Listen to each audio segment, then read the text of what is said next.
Hello everyone, my name is Aruhi and welcome to my channel Code with Aruhi.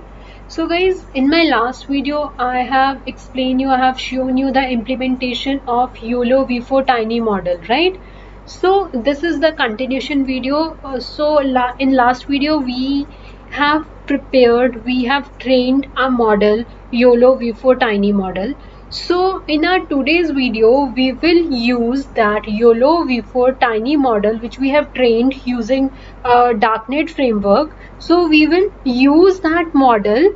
We will convert that Darknet model into TF Lite model, and then we will use that TF Lite model in our mobile application, and we will finally build a mobile application, object detection mobile application. Okay, so let's start. So guys, from our last video, from the last code which we have executed, from that video we will download this obj.names, speed limit, yield, mandatory and others. These are the 4 custom classes on which we are working, right? So you have to download this file obj.names, and you have to download a wait file. Let me show you which wait file I'm saying. So this custom wait file. Okay, so which wait file is this? This is the wait file, trained wait file, which we got from Darknet. So now our today's task is we will convert this wait file into a TensorFlow model first, because if you want to convert your model into a TF Lite, first of all you have to convert your Darknet model into a TensorFlow, and then we will convert that TensorFlow model into a TensorFlow Lite. Okay, so let's begin with the process. So you need these 2 files, obj.names and this wait file. Okay, now let me show you my folder in which I'm working. So this is the folder in which I'm working. So guys, all these folders and files I have given the GitHub link. From there you will get all these files and folders. Okay, so first of all, open this data folder. Inside this data folder over here, this is the wait file which we this is the Darknet wait file, right, which I've just told you to download, right? So you have to put that wait file where? Inside this data folder over here. Okay, and you'll see one classes folder. Open this classes folder. Inside this classes folder over here you have to put that obj.names file. Okay, if we'll open this file, you can see these are the 4 class names on which we are working, right? So under classes you have to put obj.names, and inside this data over here you have to put your custom wait file. And now our task is to convert this wait file, which is in Darknet format right now. Our task is to convert it into a TensorFlow model, right? So to convert this wait file into a TensorFlow model, we will use this file, save_model.py.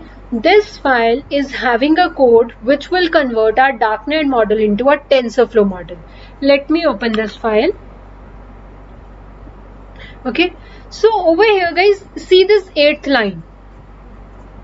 Inside over here waits. This is the path. Inside the data folder, this is the wait file.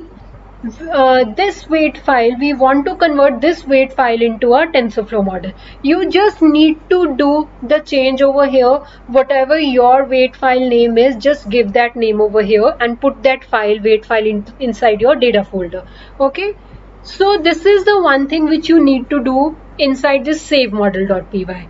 Now let me show you the command which we will run. Okay guys, before moving to that part, let me tell you the important things about it.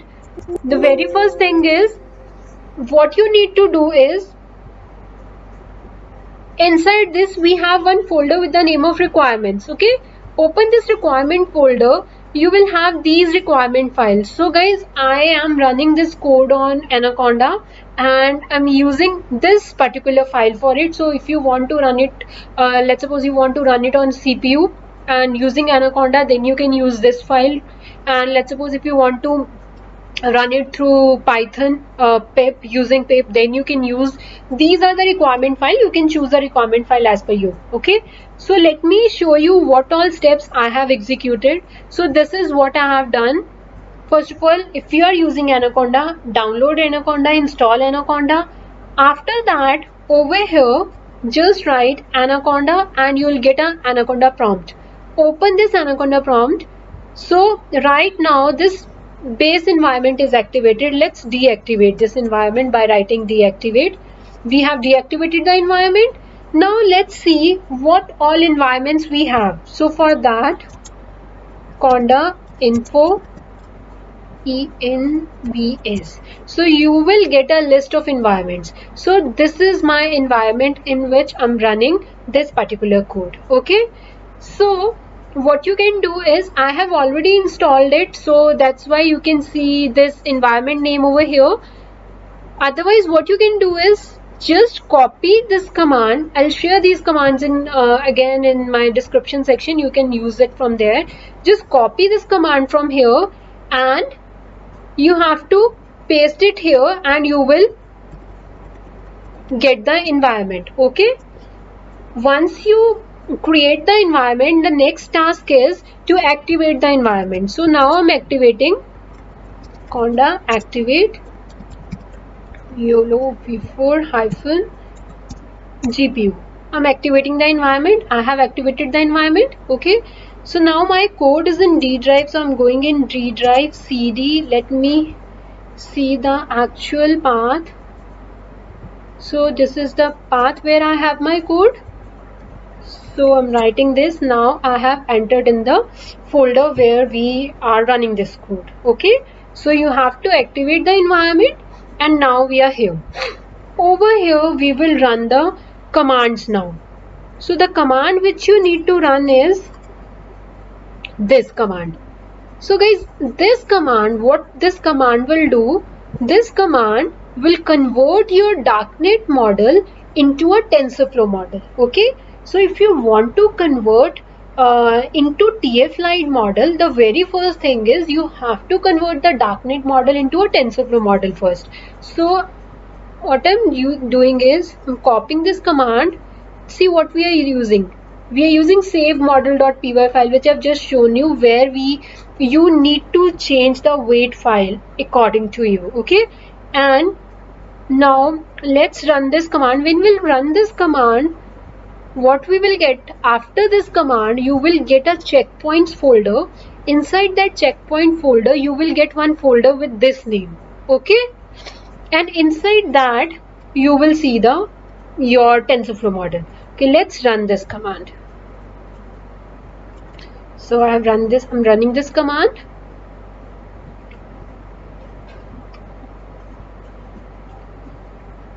So see, a model is building in a TensorFlow way.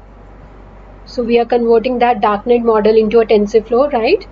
So once the process get completed, you will see a checkpoint folder inside your current working directory. So let's open our code. See, this is the checkpoint folder. Inside this, YOLO v4 tiny 416. This is what you get. So I'm deleting this right now because I'm showing you the whole process. So this is the initial folder you'll get. When you will open this folder, inside this folder you can see saved model.pb. So this is the TensorFlow model.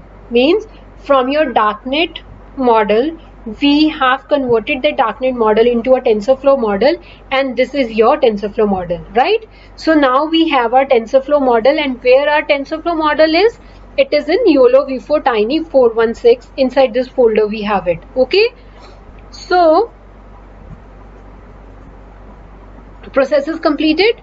Now next task is, now we have converted the darknet into TensorFlow. So the next task is to convert the TensorFlow model into a TF-Lite model, because the TF-Lite model will run on our mobile applications. Okay, so let's see the command for it. So this is the command for it: Python convert _tflite.py, right? and from where we are picking the data. So we are picking the data from checkpoints. Under checkpoints we have this folder, from there we are picking the data.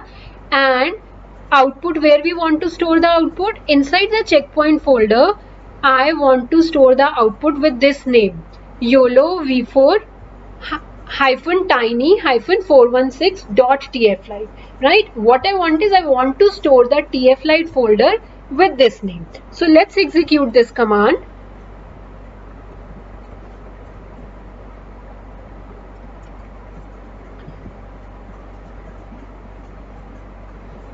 So this will take few minutes.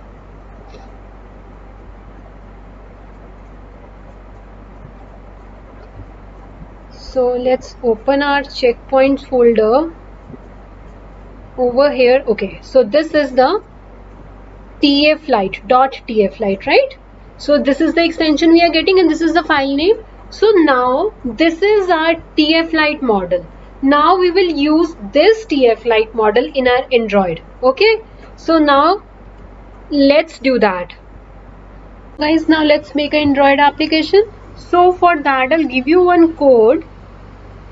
So I'll give you this folder, Android folder. The link of this Android folder is also present in the GitHub repository, and this Android folder is having all the code which is required for Android application. So guys, there is no need to understand this whole functionality because we are not Android developer, right? So we will use this ready-made code and we'll do some changes in it and we'll make our own object detector. Okay, so this folder, right, Android folder.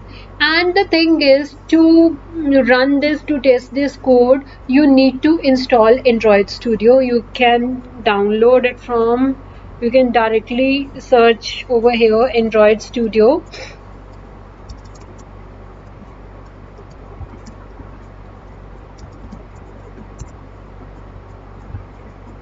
And then from their official site you can download the latest version of Android. So click here, you'll get a exe file and then you have to install it.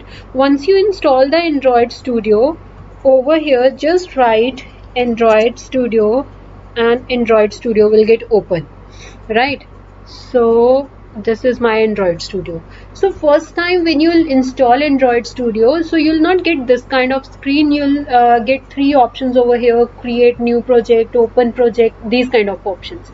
So you have to click on open project because you already have a code, that Android folder which I've just shown you, that is our code. We already have a project in Android, so we want to open that file. Okay, so I am opening that file from here, file, open, and that code is present in, okay, so my code is in, so you have to go to the location where your code is. So this is my code, right? So this is the Android folder. This kind of logo you will see in Android Studio. Okay, so this is my code and I am opening that project over here, right? So once you open that project, the very first thing which you need to do is, you see over here, build, right? So actually files are getting uploaded, files are uploading right now. So when all our files of our project will get uploaded, when you'll click on this build, then we'll click on this make project. But right now project is not uploaded properly, so we are not getting this option.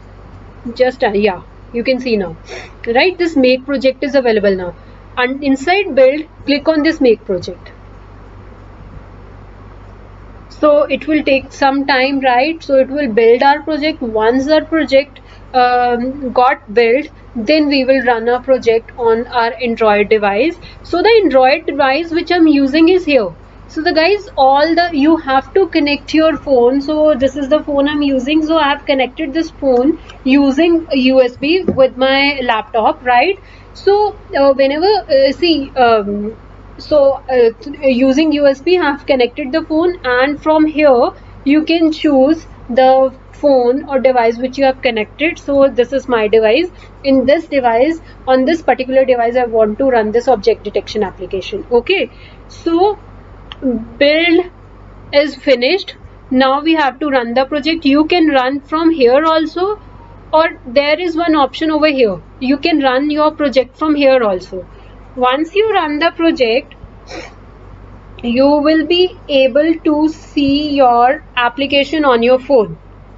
So now this object detector is running. You can see it is detecting the detecting the objects, right? So let's say if we want to, we are giving this input to it and it is detecting, right? And when we give this and it is detecting. So this is how this customized object detector can work. You only have to make few changes. Let me show you that changes. For our custom model, what you need to do is, when I'll give you this Android folder, inside this Android folder there is one app folder. Inside the app folder there is one source folder, and inside source you'll get main folder, and under main we have a assets folder. Over here, detect.tflight. Remember, we have created a tflight model, so put that model over here and rename it to detect. And inside this label map.txt, what we have is, we will have all our custom file names, right? So guys, these are the changes you have to make, and apart from this there are few minor changes also. I'll share all those changes in the description section. After making those few changes, you can run your custom object detector on mobile phone. The only thing which you need to do is just install Android Studio, and then the tflight model which we have generated, that you have to put in this assets folder, and inside this label map.txt file you have to put all your custom class names, right? And your application will work, right? Thank you guys.